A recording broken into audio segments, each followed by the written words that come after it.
थे वो पढ़े थे एनारोबिक के बारे में, और अभी जो पढ़े वो पढ़े एरोबिक के बारे में, यानी वायवीय श्वसन के बारे में। हम वो श्वसन जो बात किए तो उसमें बोला था कि ऑक्सीजन कि हम अनुपस्थित रहते हैं, जबकि आज जो पढ़ेंगे वो पढ़ेंगे ये कि ऑक्सीजन इसके अंदर प्रेजेंट रहता है, यानी ऑक्सीजन इसके अंदर क्या रहते हैं, उपस्थित रहते हैं। अवायवीय श्वसन कहता था कि मेरे अंदर हवा ना आ, ऑक्सीजन तू ना आ, वो कहता था अवायवीय, जबकि वायवीय ये बोलता है कि ऑक्सीजन तू मेरे पास आ। अवायवीय के अंदर हम देखे थे कि ऊर्जा जो था बहुत कम रूप में बनता था, लेकिन वायवीय के अंदर हम देखेंगे कि ये उसके अंदर ऑक्सीजन जो होता है वो पूर्ण रूपेण बनता है। हम इससे पहले जब उस चार्ट के बारे में बात किए थे, जिसके अंदर हम ये बात किए थे कि हमारा श्वसन का कार्य, हमारे ऊर्जा बनने की कार्य दो भाग में होती है। एक जो होता है वो हमारे किसके अंदर, तो कोशिका द्रव्य के अंदर होता था। एक आंशिक विखंडन कोशिका द्रव्य के अंदर होता था, जबकि अगर हम दूसरा बात करें तो वो होता है किसके अंदर, तो माइटोकॉन्ड्रिया के अंदर होता है। अब जब ये कोशिका द्रव्य और माइटोकॉन्ड्रिया के अंदर बात करेंगे तो इसमें तो हुआ था आंशिक विखंडन, जबकि इसके अंदर होता है पूर्ण विखंडन। इसके अंदर क्या होता था, आंशिक, और इसके अंदर क्या होगा, पूर्ण विखंडन होगा। तो आंशिक विखंडन में हम देखे थे कि ऑक्सीजन का पूर्ण रूपेण ऊर्जा में बदलना नहीं था। वहां पे आंशिक के विखंडन के अंदर बताया जाता है कि वो हुआ था क्या, तो पाइरुवेट में टूट गया था, पाइरुवेट बना था जो कि 3 कार्बन का होता था। लेकिन जब हम वायवीय के अंदर अगर इसका बात करेंगे ना, तो इसमें कहता है कि कार्बन के जो यहाँ पे जो ग्लूकोज जो टूटेगा वो 2 कार्बन वाले अणु में टूटेगा।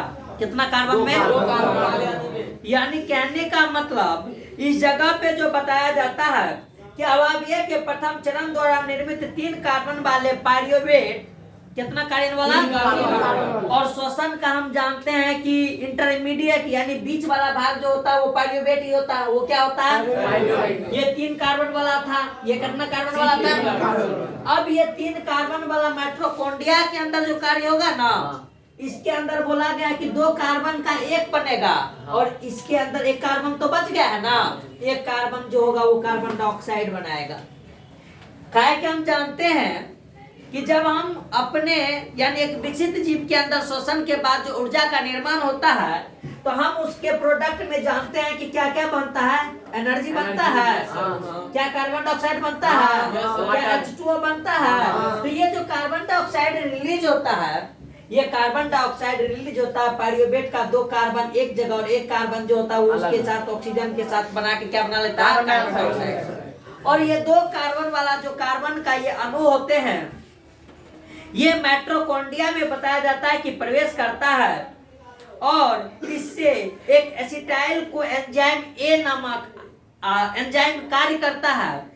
ये एसिटिलीन एंजाइम जो होता है, एसिटिलीन को एंजाइम ए जो है, ये हमारे माइटोकॉन्ड्रिया के अंदर कार्य करता है, और माइटोकॉन्ड्रिया के अंदर ये एंजाइम हमारी ऊर्जा को बनाने में बहुत अहम भूमिका निभाने का काम करता है, और वो होता है एसिटिलीन को एंजाइम, जो कि 2 कार्बन पे कार्य करता है, उससे ऊर्जा बनाने का काम करता है। पाइरुवेट को विखंडन करने के बाद ऊर्जा निर्मित होता है, और उसके साथ 1 कार्बन जो होता है वो कार्बन क्या करता है, वहाँ पे कार्बन डाइऑक्साइड बनाने का काम करता है। क्या चीज बनाने का काम करता है, और उससे कार्बन डाइऑक्साइड बोला जाता है कि विमुक्त होते हैं।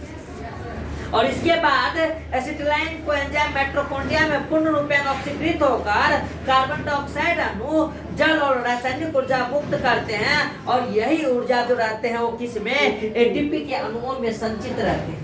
वो किसमें रहते हैं, एटीपी के अणुओं में वो संचित होते हैं, और उसके विखंडन से जो ऊर्जा प्राप्त होती है उससे कोशिका के अंदर होने वाली जो भी जैविक क्रियाएं होती है कोशिका के अंदर, वो सारा का सारा जैविक क्रियाएं उसी ऊर्जा से होता है, उसी ऊर्जा से होता है। फिर कहते हैं कि वायवीय श्वसन ही कोशिका के अंदर सभी जैव प्रक्रमों के लिए अत्यधिक ऊर्जा प्रदान करता है, क्योंकि ऊर्जा अगर ग्लूकोज का पूर्ण रूपेण ऑक्सीडेशन का अगर बात करें, ग्लूकोज का अगर पूर्ण रूपे ऑक्सीकरण का बात करें, तो माइटोकॉन्ड्रिया के अंदर होने वाला वायवीय श्वसन के द्वारा ही वहाँ पे ऊर्जा जो होता है वो पूर्ण रूपेण ऊर्जा जो होता है उस कोशिका के अंदर होता है। जैव प्रक्रम यानी कोशिका को अपने जिंदा रहने के लिए जो भी सारी क्रियाएं करनी होती है वो उसके लिए किस चीज की जरूरत होती है? ऊर्जा की जरूरत होती है, और ऊर्जा उसी जगह पे बढ़ता है। आगे अलग अलग सारणी के मदद से हमें यहाँ पे अलग अलग बात भी बताया गया है, जैसे कि ये वायवीय एवं अवायवीय श्वसन के अंदर अंतर क्या है। हम सभी इसको एक एक करके देखने का काम करेंगे, ये कैसे होता है, नहीं होता है, इसके अंदर क्या है, नहीं, ये सारा बात हम एक एक करके क्या करेंगे यहाँ पे देखेंगे। जब इसके अंदर हम इसके बारे में बात करते हैं तो सबसे पहला चीज है कि लक्षण, दूसरा है अवायवीय श्वसन और तीसरा है अवायवीय श्वसन। बताया जाता है कि जब इसके अंदर हम उपस्थिति की शर्तें के बारे में बात करते हैं तो अवायवीय के अंदर बोला गया है कि ऑक्सीजन का उपस्थिति होता है, जबकि अवायवीय के अंदर बोलता है कि ऑक्सीजन जो होते हैं वो क्या होते हैं, अनुपस्थित होते हैं। उपस्थिति का स्थल के बारे में बात करते हैं तो अवायवीय जो होता है वो बोलता है कि माइटोकॉन्ड्रिया के अंदर होते हैं, जबकि अवायवीय जो होता है वो कहता है कि माइटोकॉन्ड्रिया के बाहर से किसके अंदर होते हैं, के अंदर होते हैं। कार्बन डाइऑक्साइड का बात करते हैं तो कहते हैं कि मुख्य रूप से ये उत्पन्न होता है उत्पाद के रूप में किसके अंदर, वायवीय के अंदर, जबकि अगर हम वायवीय के अंदर बोलते हैं तो बोला गया इसमें हो भी सकता है, नहीं हो सकता है। जबकि अंत में जो उसका उत्पाद होता है वो इसके अंदर वायवीय के अंदर वो कार्बन डाइऑक्साइड और जल होता है, जबकि अगर वायवीय के अंदर बात करें तो इथेनॉल और लैक्टिक एसिड जो होते हैं ये हो सकते हैं। फिर बताया जाता है कि अगर ऊर्जा की मात्रा का बात करें तो 2880 किलो जूल से अत्यधिक ऊर्जा वायवीय श्वसन के अंदर निकलता है और बहुत ज्यादा ऊर्जा का यहाँ पे निर्माण होता है, जबकि अगर हम बात करें अवायवीय श्वसन का तो मात्र 210 किलो जूल ऊर्जा का उत्पादन होता है। यानी कहने का मतलब इससे लगभग 10 से 12 गुना कम होता है, इससे 10 से 12 गुना इसमें कम ऊर्जा का निर्माण होता है। ये बात हम पढ़ भी चुके हैं।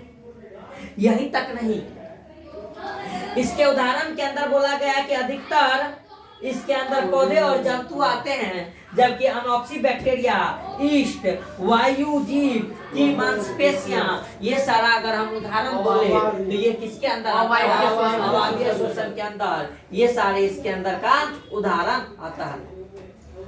अब इसके अंदर दूसरा हमें जो दिया गया है उदाहरण, दूसरा जो डिफरेंस दिया गया है वो ये दिया हुआ है कि बाह्य श्वसन और अंतः श्वसन में क्या अंतर है।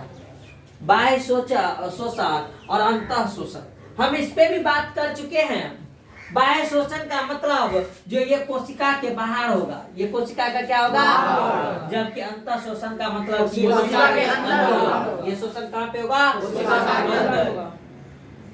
लिखा हुआ है कि उपस्थिति स्थल बोले तो ये बाह्य श्वसन, यानी कहने का मतलब कि कोशिका के सतह पे ये श्वसन होता है, कोशिका के बाहर वाले जगह पे ये श्वसन होता है, जबकि अगर अंतः श्वसन का बात करें तो ये कोशिकीय स्तर पे होता है। किसके, कोशिकीय स्तर पर। हम बात किए थे अमीबा के अंदर, अमीबा के अंदर जो श्वसन होता है वो कोशिका के अंदर होता है कि कोशिका के बाहर होता है, कोशिका के अंदर। हम एक बात तुमको बताना चाह रहे हैं, जरा गौर से यहाँ पे देखना, और वो बात ये है कि देखो हमारा फेफड़ा जो होता है, हमारी वायु कोश जो होगी, वायु कोश के अंदर ये बोलो ये दीवारें होगी कि नहीं होगी, ये जो मेरा होगा यहाँ पे ये दीवारें होगी कि नहीं होगी, फेफड़े की दीवारें होगी ना। और हमारा गैस का एक्सचेंज बोलो इसके अंदर होता है कि नहीं होता है, कार्य जो होता है इसके अंदर होता है ना, वो कोशिका के अंदर है कि कोशिका के बाहर है, कोशिका के बाहर है, ये किसके अंदर बाहर है। और अमीबा के अंदर हम देखे थे कि ये इसके अंदर होता है कि नहीं होता, होता है ना। तो कहने का मतलब अमीबा के अंदर कार्बन डाइऑक्साइड और ऑक्सीजन का एक्सचेंज जो होते हैं वो शरीर के कोशिका के अंदर होता है, जबकि इसके अंदर अगर बात करें तो ये कहाँ पे होता है, कोशिका के बाहर में ये अंदर हो जाता है। बोलो बात समझ में आया। तो मेरे कहने का ये मतलब हुआ कि कोशिका स्तर पे अंतः श्वसन होता है, जबकि बाह्य श्वसन कोशिका के सतह पे होता है। इसके अंदर जब गैस के आदान प्रदान की बात करें तो वायुमंडल अथवा जलीय O2 एवं रक्त के कार्बन डाइऑक्साइड के मध्य में ये बाह्य श्वसन होता है, जबकि अगर अंतः श्वसन का बात करें तो रक्त का ऑक्सीजन एवं कोशिका का कार्बन डाइऑक्साइड के बीच में अंतः श्वसन जो होते हैं वो होता है। जबकि प्रकृति का बात करें तो पाया जाता है कि बाह्य शोषण एक भौतिक अभिक्रिया है, जबकि अंतः शोषण जो होता है वो भौतिक रासायनिक प्रक्रिया है।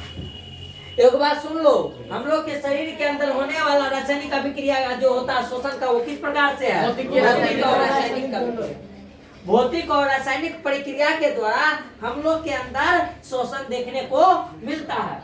जबकि ऊर्जा की उत्पत्ति बोले तो बोल रहा है कि इनमें भोजन का ऑक्सीकरण नहीं होता है, जिससे कोई भी ऊर्जा की प्राप्ति नहीं होती है। जबकि भोजन का ऑक्सीकरण माइटोकॉन्ड्रिया में होता है तथा ऊर्जा जो होती है वो क्या होती है? विमुक्त होती है। एंजाइम के अंदर बताया जाता है कि प्रयुक्त नहीं होता है, जबकि इसके अंदर बताया जाता है कि मौजूद रहते हैं। यानी एंजाइम जो उसके अंदर काम करने वाला रहता है वो इसके अंदर प्रयुक्त नहीं होता है, जबकि इसके अंदर अभी जो हम बताए थे एसिटाइलिन को एंजाइम ए जो था वो इसके अंदर काम करता था, ठीक ना। अब जब बताया जाता है उदाहरण के लिए तो अधिकतर पौधे और जंतु में होते हैं। ये बताया गया है कि अनोक्सी बैक्टीरिया, ईस्ट, फीता कृमि, गोल कृमि जो होते हैं वो किस प्रकार के शोषण करते हैं? कैसा शोषण करता है? कि अगर जंतु का बात करें तो वो कौन सा? इसमें भोजन का ऑक्सीकरण नहीं होता, जिससे कोई ऊर्जा की प्राप्ति नहीं है। अगर ऊर्जा की उत्पत्ति का बात करें, लेकिन इसके अंदर बताया जाता है कि माइटोकॉन्ड्रिया में होता है ऊर्जा जो होते हैं वो क्या होते हैं? विमुक्त होते हैं, ठीक ना। ये वाली बात यहाँ पे बताया गया है।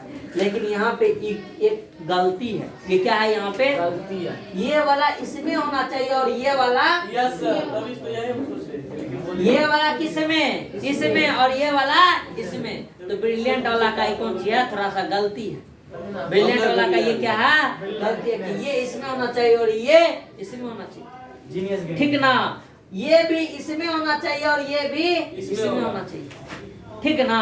तो ये थोड़ा सा क्या क्या है? गलती क्या है जो कि हम तुमको बता दें।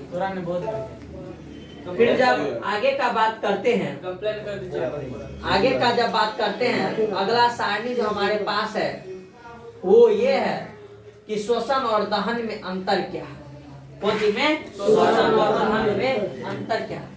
देखो ये भी एक बात समझने वाली बात है कि शोषण और दहन जो होती है ये दोनों एक दूसरे के अपोजिट होते हैं। और बताया जाता है कि श्वसन एक दहन का ही कारक होते हैं, लेकिन दोनों का अगर गुण का बात करें इस दोनों में बहुत ज्यादा अंतर होता है। लक्षण का बात करें हैं कि इसके अंदर श्वसन के अंदर और दहन के अंदर प्रक्रिया की प्रवृत्ति कैसी होती है, तो बोला गया है श्वसन एक जैव रासायनिक एवं एक सही कर्म में स्टेप वाइज चलने वाली अभिक्रिया जो होती है उसको हम श्वसन कहते हैं। उसको हम क्या कहते हैं? जबकि दहन का अगर हम बात करें तो दहन बोला कि हम एक भौतिक रासायनिक अभिक्रिया है जो अचानक होते हैं। जो क्या होते हैं?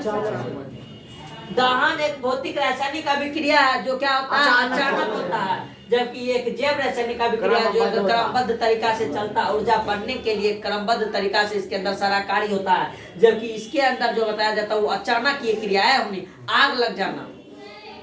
क्या लग जाना? आग लग जाना। दहन की क्रिया है, दहन की क्रिया के द्वारा ही आग लगता है। तो कहने का मतलब वो अचानक एक लगने वाली चीज है। हम किसी को आग दिए जा रहे थे, हम किसी को क्या कर रहे थे? जा रहे थे। धीरे धीरे वो पहले नहीं जला लेकिन एकाएक जल गया। तो वो एक दहन क्रिया के द्वारा होता है। किसके द्वारा होता है? उपस्थिति का लिए बोलता है कि ये कोशिका के स्तर पे होता है, जबकि ये कोशिका के स्तर पे नहीं होता। जबकि अगर नियंत्रण का बात करें तो जैविक के स्तर पे ये नियंत्रण होते हैं, जबकि ये जो होते हैं ये कौन सा अभिक्रिया?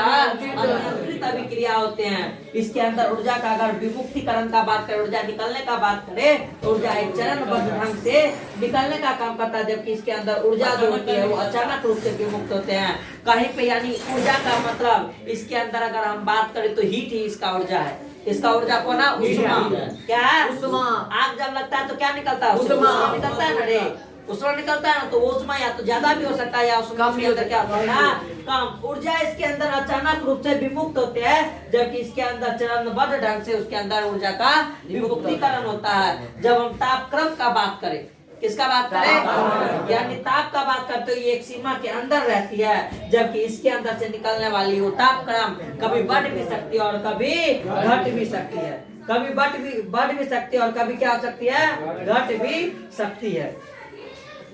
फिर जब आगे इसके अंदर हम बात करते हैं तापकर्म के बाद तो बताया जाता है कि इसके अंदर प्रकाश की उत्पत्ति में बताया जाता है कि प्रकाश की उत्पत्ति इसके अंदर नहीं होता है, जबकि इसके अंदर जो होता है वो प्रकाश की उत्पत्ति। हमारे अंदर जो कार्य होता है ऊर्जा बनाने का, क्या उसके अंदर प्रकाश में निकलता है?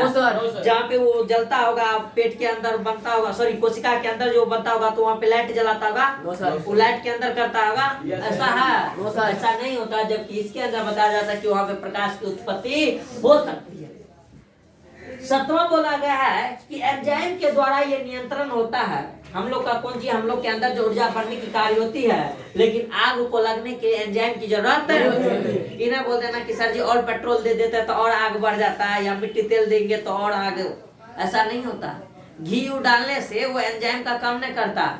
घी सब जो एंजाइम का काम करता है वो दो लड़की के बीच में, लड़का लड़की सबके या लड़का के बीच में जो ना आग डालने वाला, घी डालने वाला काम होता है, वही पे वो काम करता है एंजाइम की तरह। ऐसी जगह पे एंजाइम की तरह काम ही नहीं करता। कहते हैं कि इसके अंदर एंजाइम द्वारा नियंत्रण होता है, जबकि उसके अंदर एंजाइम द्वारा नियंत्रण नहीं होते हैं। जबकि अगर इसके मध्यवर्ती का बात करें तो इसके अंदर कई मध्यवर्ती उत्पाद, जैसे पायरुवेट सब जो हुआ वो इसके अंदर उत्पन्न होता है, जबकि इसके अंदर कोई मध्यवर्ती उत्पाद नहीं होता कि बीच में पहले कम थोड़ा सा आग लग जाते हैं, फिर बाहर निकल जाएंगे, फिर कहीं चल जाएंगे, फिर ऐसा कुछ भी नहीं होता। आगे जब इसके अंदर बात करते हैं तो हमारे पास प्रकाश संश्लेषण एवं शोषण में भी अंतर दिया गया है कि प्रकाश संश्लेषण और शोषण में क्या अंतर है। जब इसके अंदर का बात करते हैं तो ये थोड़ा सा समझने लायक बात है, बढ़िया बात है। क्या कि जब इसके अंदर प्रक्रिया के प्रकार के बारे में गुण करते हैं तो कहते हैं कि प्रकाश संश्लेषण एक रचनात्मक अभिक्रिया होता है, एक स्ट्रक्चर के द्वारा, एक रचना के द्वारा इसके अंदर प्रकाश संश्लेषण की क्रिया होती है। जबकि शोषण के बारे में बात करें तो शोषण जो होती है वो विखंडात्मक होता है, अभिक्रिया होता है, यानी इसके अंदर जो टूटने के द्वारा टूटने का कार्य होता है और इसके अंदर हमें ऊर्जा की प्राप्ति होती है। जबकि इसके अंदर ग्लूकोज का बनना होता है। ग्लूकोज का क्या होता है? यानी प्रकाश संश्लेषण बनाने वाली अभिक्रिया हुआ है, जबकि शोषण का अगर बोले तो ये विखंडन करने वाली अभिक्रिया होती है। जब हम सबस्ट्रेट के बारे में बात करते हैं, सबस्ट्रेट यानी उससे निकलने वाले, देने वाली चीज जो उसके लिए यूज किया जाता है वो कार्बन डाइऑक्साइड है और क्या है, साथ में जल है। जबकि इसके अंदर अगर शोषण के अंदर का बात करें तो हम जानते हैं कि इसके अंदर ग्लूकोज और क्या है, सबस्ट्रेट मतलब जो यूज किया गया हो। सबस्ट्रेट का मतलब प्रकाश संश्लेषण के लिए हम क्या क्या यूज करते हैं? कार्बन डाइऑक्साइड और, जबकि अगर शोषण के लिए इसके उत्पाद बोला जाता है कि ग्लूकोज और कार्बन डाइऑक्साइड होता है। जबकि इसका हम बात करें तो कार्बन डाइऑक्साइड और क्या होता है, H2 होता है। जबकि अंतोत्पाद है सर। हाँ, अंतोत्पाद इंडो प्रोडक्ट, हाँ ग्लूकोज, प्रकाश संश्लेषण में ग्लूकोज और कार्बन डाइऑक्साइड निकलता है, मेन प्रोडक्ट ग्लूकोज। सॉरी एक मिनट रुक, फिर यहाँ पे गलती क्या है थोड़ा, यहाँ पे ऑक्सीजन होगा, कौन सी होगा?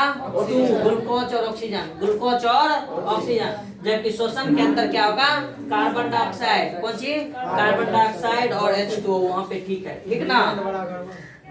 जब आगे अगर हम बात करते हैं तो यहाँ पे बोला गया कि उपस्थिति की अवधि, कौन सी बोला गया? उपस्थिति की अवधि। तो इसके अंदर बोला गया कि सूर्य के प्रकाश की उपस्थिति में होता है।